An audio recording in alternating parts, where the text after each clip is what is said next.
Acho que nós poderíamos começar.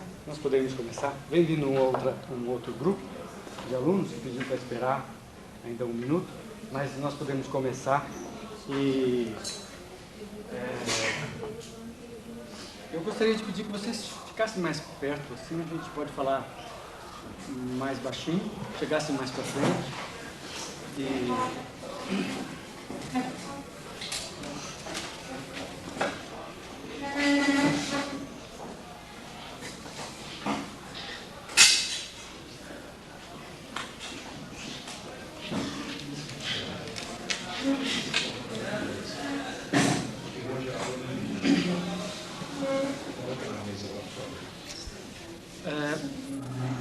Bom, eu quero informar que estas atividades fazem parte do programa da direção da faculdade para a formação continuada dos seus professores e também do programa de atualização dos nossos currículos, dos nossos planos de estudos, para que a gente não perca o bonde da história e para que a gente não continue tão isolado quanto fomos nas últimas décadas, trazendo professores de grande importância internacional e de grande relevância na produção do conhecimento. E essas atividades, elas costumam ser, normalmente, para poucas pessoas, só para os pesquisadores da faculdade, os centros de pesquisa. E dessa vez nós resolvemos abrir para também os alunos interessados e os professores interessados. Não me incomoda o fato de, numa faculdade de 2.500 alunos e 220 professores, nós temos aqui talvez 2 ou 3 professores e 20 alunos, porque eu acho que os beneficiados são aqueles que estão aqui, né? E os pesquisadores convidados, que também aqui estão, que vão se beneficiar sempre dessa fala tão qualificada e tão importante que a gente tem trazido, pessoas da maior importância. E esse é o caso de Dietmar Kamper, que está aqui do meu lado, que é professor da Universidade Livre de Berlim, sociólogo, filósofo, com formação em educação física e esporte e educação. E, particularmente, eu quero apresentar Dietmar Kamper com uma pequena história que ele próprio me contou da última vez que nós estivemos juntos na Alemanha. Ele foi convidado por um grupo de...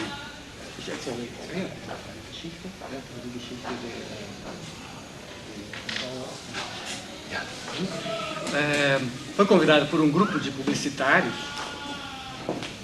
na Alemanha para alimentar os publicitários com ideias, sendo filósofo, com mais de 30 livros publicados, com uma atividade enorme, intensíssima, como conferencista no mundo todo, né? Então foi convidado por um grupo de publicitários, por uma agência, uma grande agência, para alimentar com ideias os publicitários. E aí foi convidado a responder à pergunta: qual é a maior dificuldade do homem hoje? E então ele se preparou e fez uma longa explanação, justificando que a maior dificuldade do homem hoje é enxergar o seu presente, é estar no seu presente. Bom, foi remunerado, considero simbolicamente, pela sua conferência, com uma... E a gente pode falar aí de importâncias, com uma importância de 5.000 marcos, que dá aproximadamente 5.000 reais, e a sua conferência se transformou numa imensa campanha publicitária de cigarro, que usou como slogan internacional The Power of Now, que provavelmente rendeu à agência 50 milhões ou talvez mais de dólares. Não é? Então, isto sobre um tema análogo a este é que eu convidei Dietmar Camper para estar falando hoje. Ele vai falar em alemão e eu vou traduzir consecutivamente para o português. Não é? Não sou profissional da tradução, não é? Então quero já avisar antecipadamente que a tradução pode sofrer alguns tropeços de vez em quando. Tá? E eu quero agradecer a presença de vocês e, sobretudo, agradecer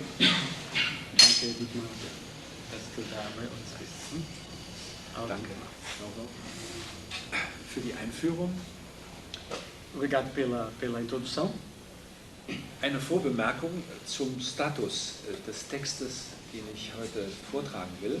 Uma nota introdutória sobre o texto que eu vou falar. Der Rahmen ist eine historische Anthropologie des Körpers und des Bildes. A moldura que o cerca é uma antropologia histórica do corpo e da imagem. Insbesondere das Verhältnis von Körper und Bild interessiert. Em especial, interessa a relação entre o corpo e a imagem.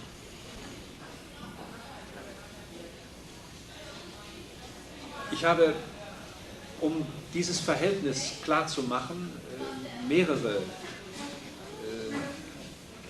Bücher geschrieben und veröffentlicht. Para tornar clara esta relação, eu escrevi inúmeros textos e livros.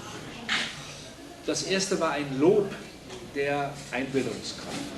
O primeiro foi um elogio à força da imaginação.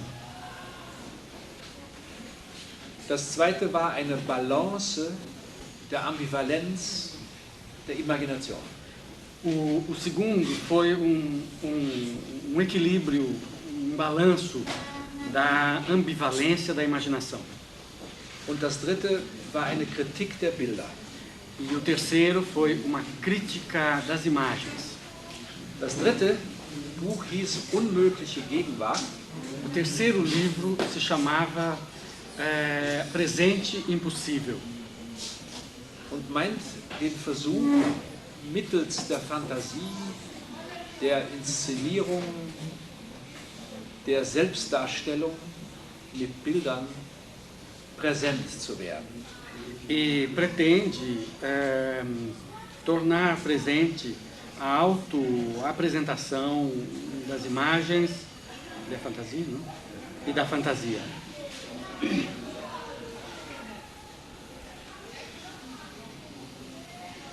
Die unmögliche Gegenwart ist eine Metapher für das Ergebnis der Transformation der Körper in Bilder. O presente impossível era uma metáfora da transformação do corpo em imagem. Einige Jahre nach dem Erscheinen dieses Buches, Unmögliche Gegenwart, Alguns anos depois do lançamento deste livro, Presente Impossível, fand ein Kongress statt, aconteceu um congresso der die Konsequenz aus dieser Kritik der Bilder und der festgestellten Unmöglichkeit ziehen sollte. que deveria refletir sobre as consequências, ou tirar as consequências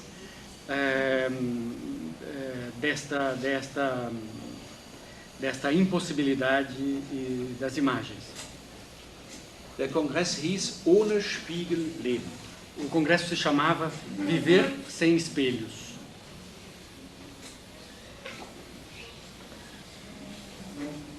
Auch das, könnte man sagen, ist eine Unmöglichkeit, E também isto é uma impossibilidade, denn man stelle sich vor, es gäbe keine Spiegel. pois imaginem vocês, a gente vivendo sem espelhos. Und man würde auf die Bilder beim Umgang mit anderen verzichten.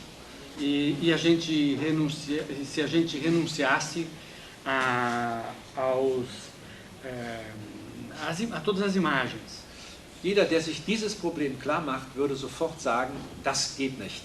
E qualquer que se confronte, que tenha clareza sobre este problema, diria imediatamente, isso não dá, isso é impossível. Und doch gab es eben eine theoretische Explikation dessen, was es heißt, ohne Spiegel zu leben. E, contudo, houve uma explicação teórica sobre o que significa viver sem espelhos. Wir haben dabei auf bestimmte historische Einsätze zurückgegriffen. Nós lançamos mãos de algumas aplicações históricas, Am intensivsten wohl auf die Mystik, de uma maneira muito intensiva, lançamos mãos da mística, die als eine Lebenspraxis verstanden, ein Leben ohne Spiegel und ohne Bilder war. que era uma prática de vida, uma vida sem espelhos e sem imagens. Man kann sagen, dass in der Philosophie der Wissenschaft dieses Jahrhunderts eine Unterströmung existiert, Pode-se dizer que existe uma corrente subterrânea na filosofia deste século die an diese Tradition der Mystik anschließt. que se vincula com esta tradição da mística. Diese Mystik ist eine rationale Praxis.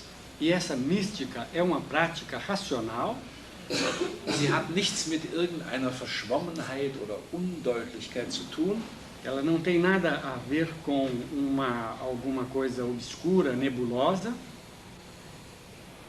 sondern sie ist das, wo ein Denker wie Wittgenstein angekommen ist, nachdem er seine Kritik der Wissenschaft formuliert hat. Mas, por exemplo, um pensador como Wittgenstein formulou a sua crítica com base nela.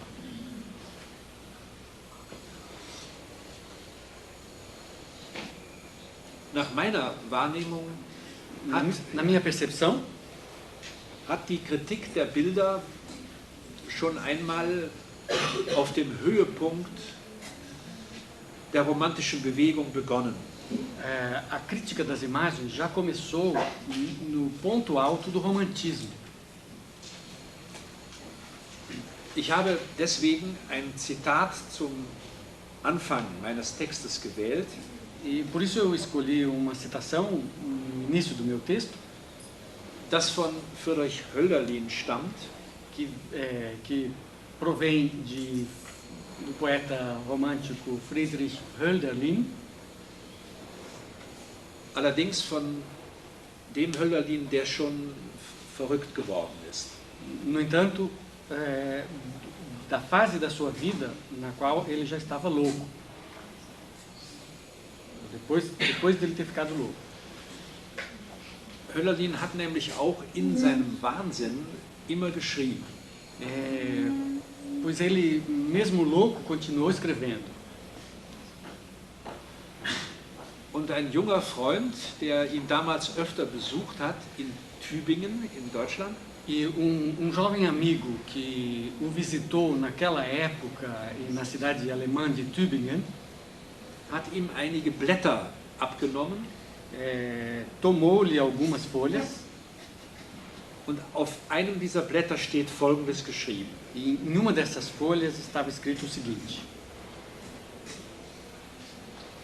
Wenn einer in den Spiegel sieht, se alguém olha no espelho, ein Mann, homem, und sieht darin sein Bild wie abgemalt, e nele vê a sua imagem como se fosse pintada, es gleicht dem Manne, ela se iguala ao homem, Augen hat des Menschen Bild, tem olhos, a imagem humana, hingegen Licht der Mond. Como a luz do luar. Der König Ödipus hat ein Auge zu viel vielleicht. O rei Édipo tem talvez olho a mais. Die Leiden dieses Mannes, sie scheinen unbeschreiblich, unaussprechlich, unausdrücklich. Os sofrimentos deste homem parecem indescritíveis, impronunciáveis, inexpressáveis. Das war das Zitat. Ich lese es am Schluss vielleicht noch. Esta é a citação, talvez eu ainda volte a lê-la no final, mais uma vez.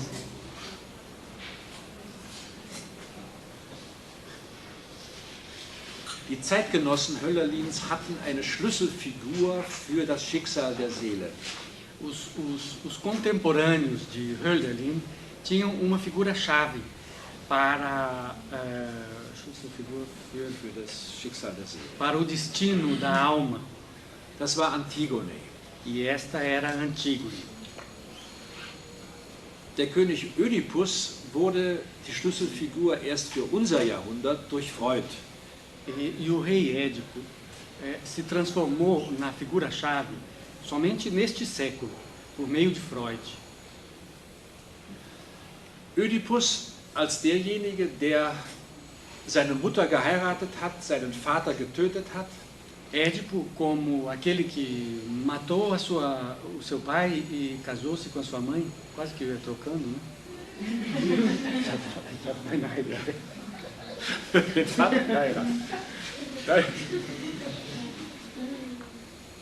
hat dadurch, dass er als Detektiv in eigener Sache tätig werden musste, Como detetive em causa própria, herausgefunden, dass am Anfang seines Lebens descobriu que no começo da sua vida ein Doppelverbrechen passiert ist. Tinha ocorrido duplo crime. Dieses erschien ihm selbst als so schrecklich, Isto lhe pareceu tão horroroso, tão horrível, dass er sich mit der Spange, die das Nachtkleid seiner Mutterfrau zusammenhält, die Augen ausgestochen hat. que ele se furou os próprios olhos, Spange, die das Nachtkleid der Mutter zusammenhält. Das ist die Augen ausgestochen. com uma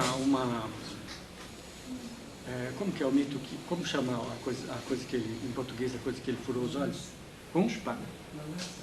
Nadel. com não agulha, um grampo, sim, né? que prendia as vestes da sua própria mãe, né?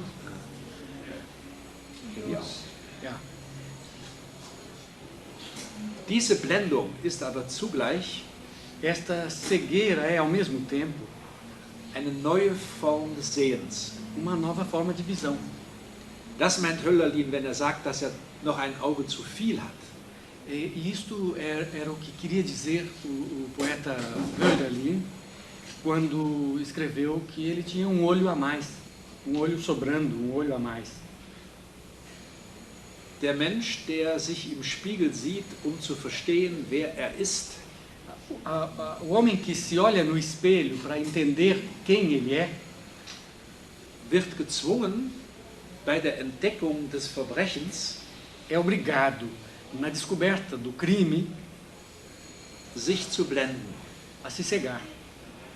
den Spiegel nicht mehr zur Erkenntnis zu nutzen, E a não usar mais o espelho como um meio de conhecimento, sondern eine andere Erkenntniskraft einzusetzen. mas usar uma outra força do conhecimento, empregar ou aplicar uma outra força do conhecimento. Trivinho, tem um lugar aqui na frente.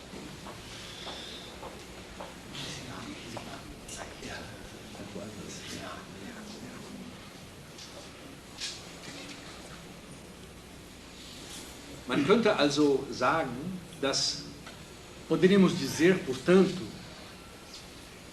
die Selbsterkenntnis mittels des Spiegels nur begrenzt möglich ist.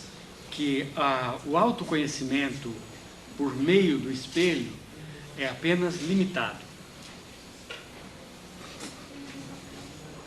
Alle Fragen, die sich auf das Zustandekommen der Verbrechen beziehen, Todas as perguntas que se referem ao advento do crime liegen außerhalb des Spiegels estão fora do espelho und außerhalb des Bildes, das der Spiegel reflektiert. e fora da imagem que o espelho reflete. Das alles ist aber erst 150 Jahre nach Hölderlin klar geworden. Mas tudo isso somente ficou claro 150 anos depois do próprio Hölderlin. Es gibt ein sehr umfangreiches Werk von Gilles Deleuze und Félix Guattari, Existe uma obra muito abrangente dos franceses Gilles Deleuze e Félix Guattari, das heißt Anti-Ödipus. que se chama Anti-Édipo, o Anti-Édipo. Und in diesem Buch sind gewissermaßen alle Erkenntnisse versammelt, die jenseits der Spiegelreflexion möglich sind. E neste livro estão reunidos todos os conhecimentos que possíveis além da reflexão especular. Es könnte sich also lohnen, den Versuch zu machen, ohne Spiegel zu leben. Eu acho que poderia compensar fazer a tentativa de viver sem espelho. Obwohl es sich buchstäblich um ein Stichwort mit hoher Auflösung handelt. E, embora isto se trate de